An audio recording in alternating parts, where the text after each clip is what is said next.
माझ्या घरात जर सर्वांचा HB काउंट केला ना तर हिवाळ्यात तो सर्वात जास्ती भरेल, कारण हिवाळ्यामध्ये मी बीट, गाजर, टोमॅटोचं सूप हे कंपल्सरी दर दिवसाआड बनवते. तर मी काय करते, 4-5 टोमॅटो घेते, 1 बीट, 2-3 गाजर, कांदा हा ऑप्शनल आहे, छान असे कापून घेते.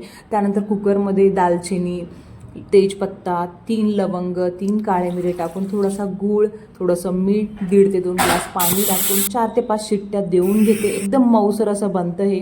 त्यानंतर पाणी थोडं साईडला करून मिक्सरमध्ये छान दळून घेते. एकदम पातळसर अशी स्लरी तयार होते. तूप किंवा तेलामध्ये छान फोडणी द्यायची, मस्त फक्त जिरे ॲड करा त्यामध्ये आणि तेजपत्ता, आणि वरतून सूप ॲड करा. थोडंसं पाणी वरतून ॲड करून कन्सिस्टन्सी तुमच्या हिशोबाने करून घ्या. मिरची ॲड करा, तिखट हवं असेल थोडं तर फोडणीत मिरची टाकली तर जास्ती चव येते. आणि बस उकळून घ्या आणि गरम गरम सर्वांना सर्व करा. खूप छान टेस्ट लागते, ॲज वेल ॲज हेल्दी तर खूप आहे. आणि बनवलं की मला नक्की सांगा कसं बनतं ते, आणि माझ्या चॅनलला सबस्क्राईब